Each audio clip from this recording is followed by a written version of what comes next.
want to start by thanking everyone for coming out today.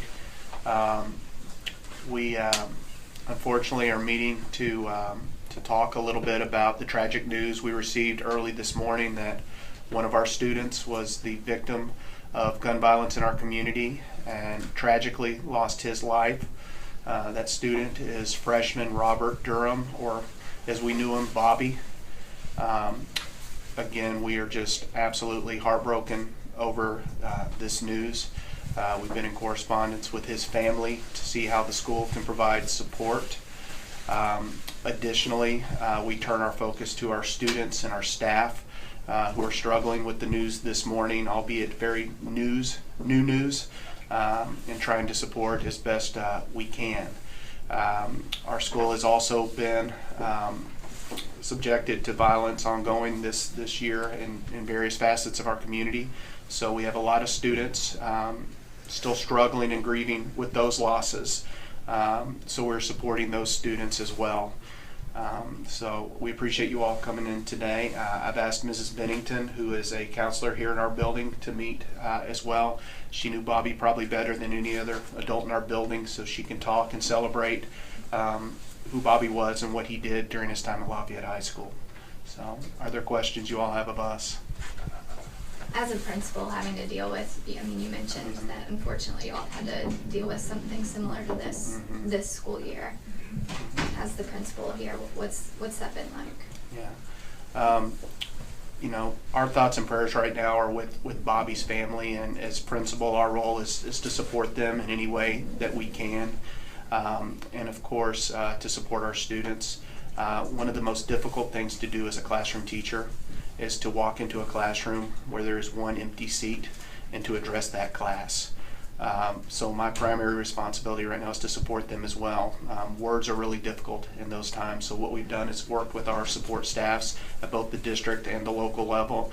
We have counselors in those rooms with those classmates to guide them through that process. Ms. Bennington, what can you tell us about Bobby Durham? Bobby was a really, really sweet boy. He was truly well liked by his peers here and his teachers here. He had a great sense of humor. He was very funny, always cracking jokes, teasing kids, but in a fun way. He loved shoes. He loved to play basketball, and he was just the kind of kid that if somebody was down, he would say something to try to pick them up, to make them feel better. And he was respectful of everyone. He liked everyone. Didn't matter who you were. He was just a very caring, sweet kid, and he's going to be greatly missed here at our school. And I was going to ask, you mentioned that students are kind of coming together to try to find solutions to violence that they're seeing. Is the school doing anything? Are they planning to do anything to kind of stand with them and help? Absolutely. We stand behind our students 100%. So whatever ideas they have to create positive change in our community, I want to cultivate that and provide them supports. And it's been so inspiring to see all the resources in our community come together to support students in those efforts, whether it be our local police department or the fire department or our members of our urban government out of Mayor Gray's office. Just so many people in our community want to help support our kids. And that's been inspiring to me as a community member. so we have a group of students that have come together. We initially called it the Violence Prevention Initiative, but the kids have now called it WAVES, which stands for We Against Violence, Encourage Strength. That's what the acronym stands for.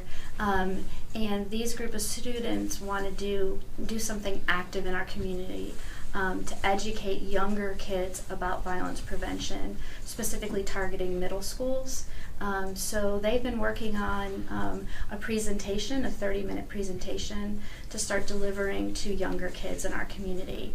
And the very first presentation is going to take place at the William Wells Brown Center next Wednesday at 7 o'clock. So the kids are looking forward to that opportunity to talk with some of the younger kids who would go to that center.